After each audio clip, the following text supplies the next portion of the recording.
Hey, good morning, friends. Jeff from Bygone Classics here.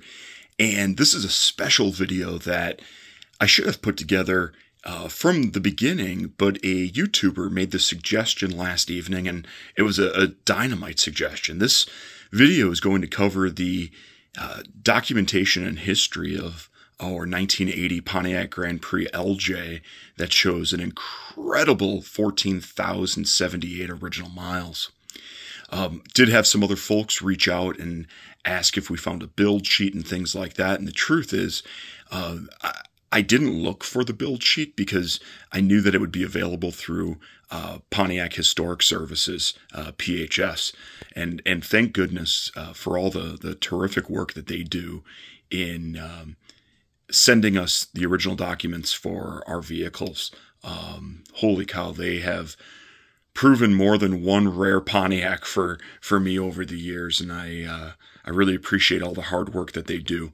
So with the packet of information that I received on the Grand Prix is a copy of oh goodness, I want to call this a build sheet, but it's more than a build sheet. Hey, I'm going to ask someone to chime in and let me know, like an order form is probably the more appropriate term here, because the build sheet would just have, the list of all the codes and give us, spring and battery cable codes and stuff like that. But all the options here are listed. And there was another YouTuber who chimed in and said that he didn't think that the padded top and the pinstripe and the body side moldings were original. Those might have been dealer add-ons. And although that certainly was the case, it's not the case on this car. It's here. It's ordered with everything. So 60/40 notchback cloth seat. My goodness, I would always call that like the Brome style seat. And it feels like a sofa. It's so incredibly comfortable. I wish my GMC pickup truck had comfortable seats. Gosh, you'd think for the money that they're selling those trucks for, they'd make them a little more comfy. There we go with the padded Landau top, painted body or painted stripes, body side moldings, 301 4-barrel. We've got white sidewall tires. It's a $67 option. Air, heavy duty battery, front and rear bumper guards, rear defrost, tinted glass, the lamp group, which is super cool. You can see the additional lights inside, in the interior, and then in the trunk as well. Power locks, power windows, AM/FM stereo, tilt wheel, the wire wheel covers. We did swap out those for a set of snowflakes, just personal preference.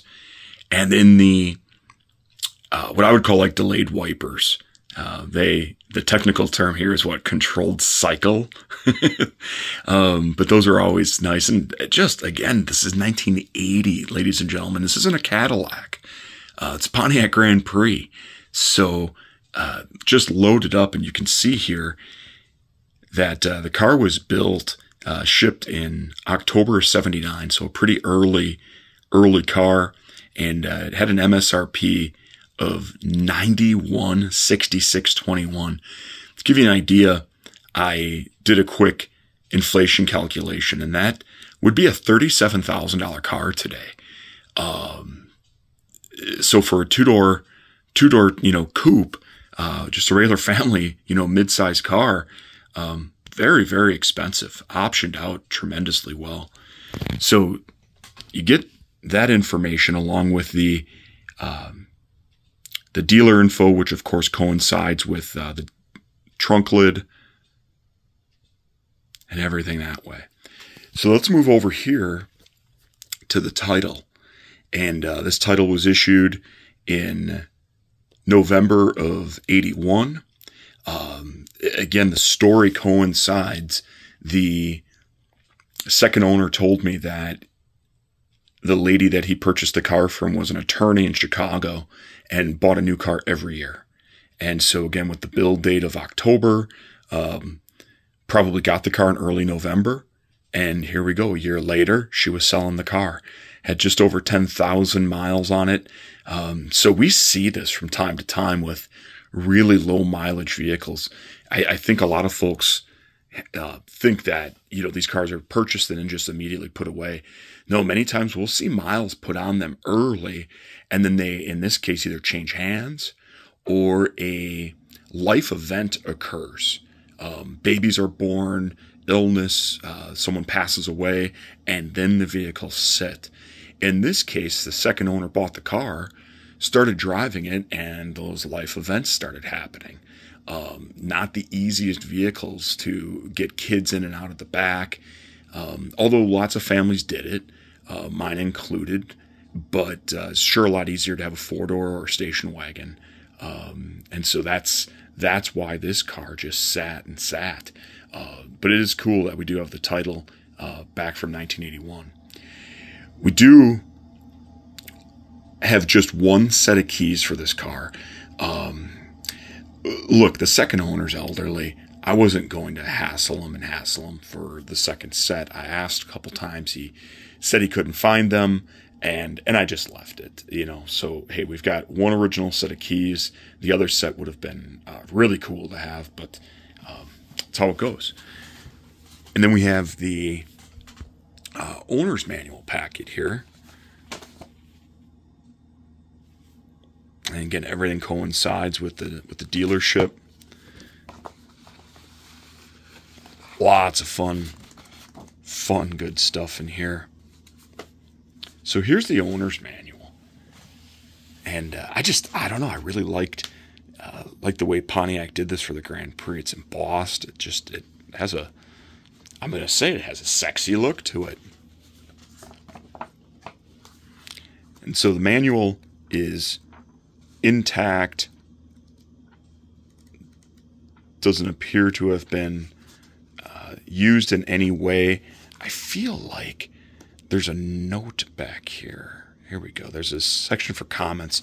I was really hoping that there would be better records, but the second owner told me that he did the work himself on the car and didn't save receipts. He said he just didn't think to save any receipts, and I get that. I've got a 2021 GMC pickup truck, and I do all my own oil changes and all my own maintenance, and I guess I'm not doing that or making record of everything for someone else. I plan to keep the truck, and so I've purchased other cars like this, and so you have to dig a little deeper and start looking at other things to verify miles. And in this case, I look at things like the original wiper blades, original upper and lower radiator hoses, the original belts, just the overall incredibly stunning condition of the undercarriage of this car. The condition of the glass, specifically the windshield. You get a vehicle that maybe someone unplugged the speedometer cable and things like that. Chances are you're going to get some light scratches and things of that sort in the glass over a period of time, and you have to see this in person. But the glass on this car is absolutely mint. Emblems and things that are prone to high levels of wear, don't show it. The interior, pedal wear, carpet, seat wear, stuff like that. So putting the entire package together is what made me really comfortable buying this car and believing that the mileage is correct. We've got a recall notice here, which is cool. This was from the late 80s.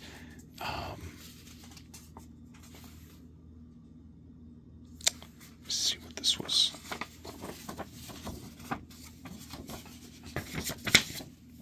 Let's see here. It says that there's a vacuum regulator. So a vacuum regulator recall. So I don't know if he did that or not, but that's cool. And we have the separate radio booklet here. Shows you how to tune everything. Here's the warranty. info. We used to call these the Protecto plate. There would be that actual like charge card plate that would be on here that would get swiped every time you had service performed. But again, you can see that the car sold October 25th of 79 with 4 miles. I don't think the second owner realized this was in here, so again, it coincides well with his story, that it was female owned, so that was really cool.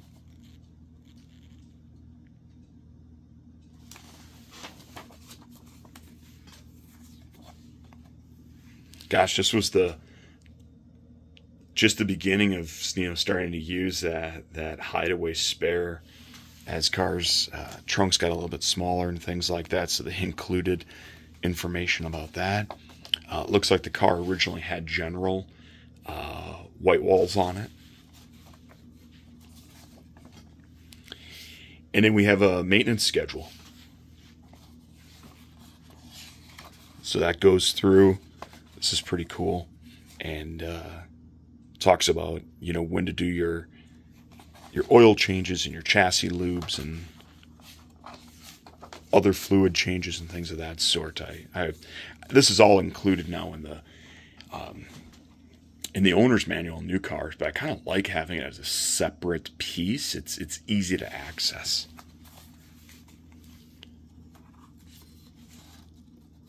And then just overall driving tips. How to stop your vehicle. How to use your parking brake, things like that. So again, so that pack gets included with the sale as well. And then we have the rest of the documents here from PHS. And these are more generic in nature. That's your money document right there, letting you know exactly how your car was ordered.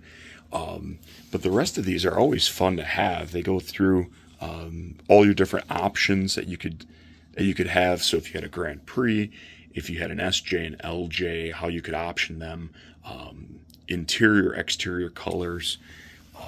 Can zoom in here and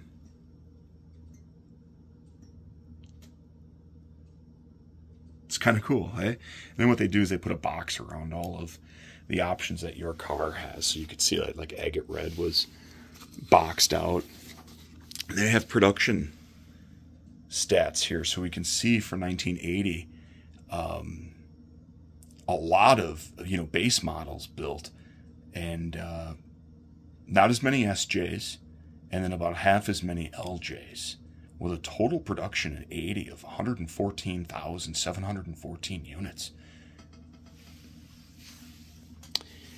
It's quite a drop-off, from the earlier years. I would say, the heyday there of 76, 77 for sure. Gosh, just an iconic body style. And I've driven Cutlasses and Monte Carlos from that era, and some of my favorite cars ever.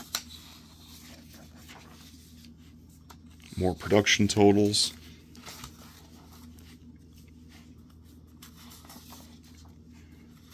And then this is an interesting piece of literature too. It talks about the release of the Grand Prix, the Le Mans, and Grand Am for 80. And I'm guessing that this is information then that was sent out to the dealers to just kind of educate them on some of the changes for 80 and stuff like that. It's pretty cool. And again, all of this information was included in the PHS report, and so that'll all be included, of course, in the sale. For those of you who have stayed with me for all 15 minutes here, I know I ramble, but I get super excited about this stuff. Hopefully this helps you better understand the history of the car a little bit, and offer some support for the options that the car has. Pretty incredible how well optioned the car is. Say, really appreciate you taking time to stop by today. Don't forget to hit that subscribe button. As we grow, the ball keeps rolling, and that flywheel effect gets the channel going. So have a great day. Thanks. Bye-bye.